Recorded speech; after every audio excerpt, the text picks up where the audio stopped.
Hello, welcome to Comms 303 Lecture 3, the second of our online lectures. What I want to do by the end of today's class is to make sure, well, I can't really make sure because we're not interacting, but I want to try and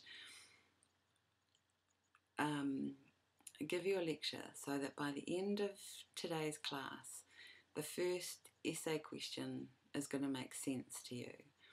I want you to feel confident by the end of today's session that you can make a start on your essay, and I want you to understand what all the terms in the essay mean.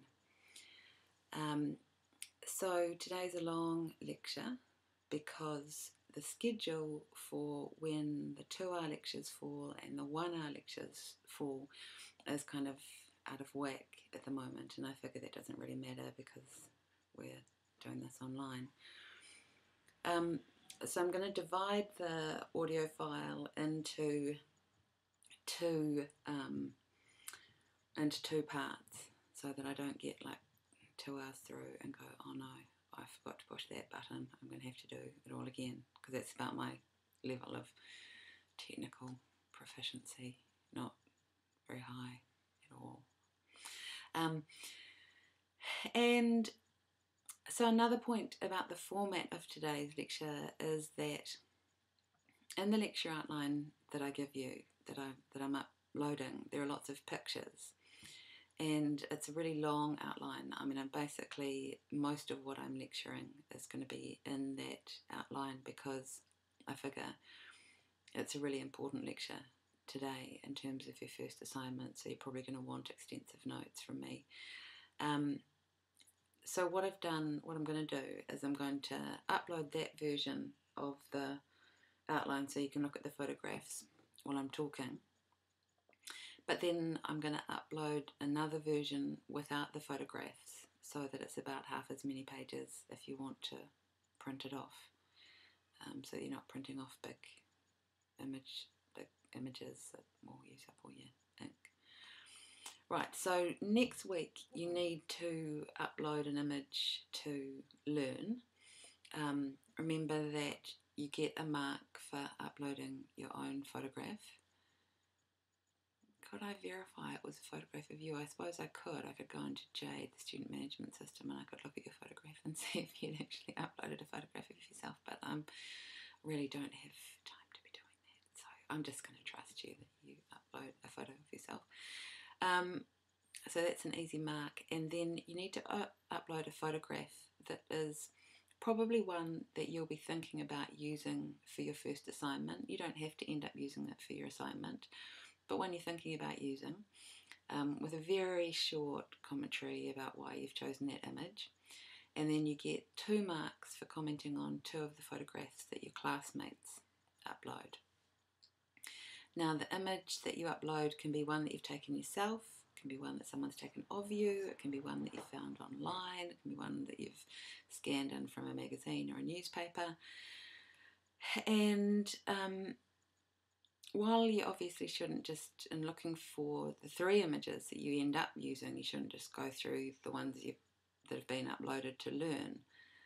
If you have found an image independently that someone else has uploaded, that doesn't matter. I know there are going to be overlaps. There are particularly going to be overlaps because some of the good sites for looking for images, like Times website, where they have photographs, the best photographs of each year, or when we're looking at the work of individual photographers like James Nachtwey or Diane Arbus, there are a limited pool of images to pick from, and I know that quite a few of you will want to pick images from those photographers because you'll have quite a bit of stuff to say about them because there are related readings and that sort of thing.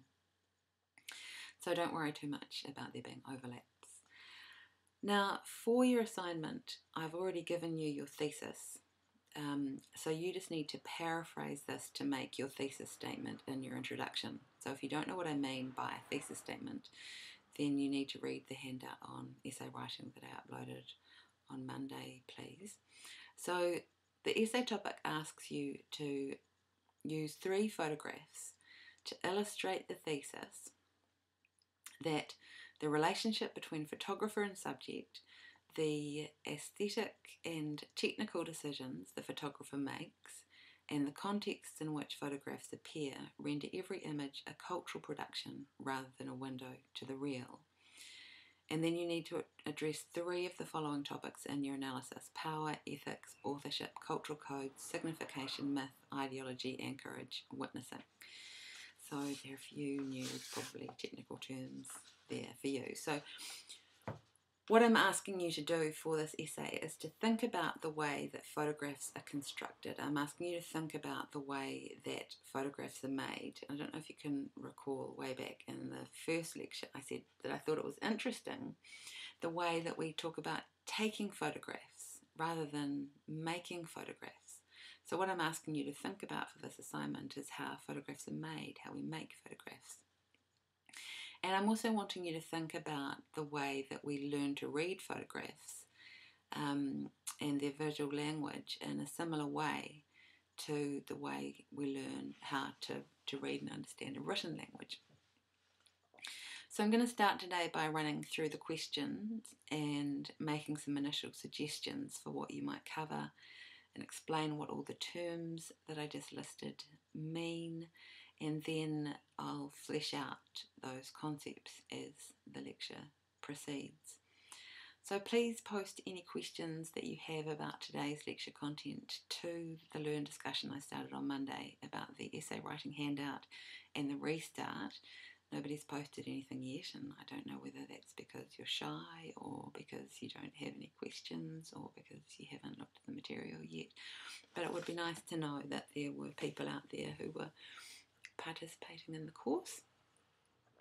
So if something in today's class is unclear to you, if I haven't explained something adequately, then please do let me know.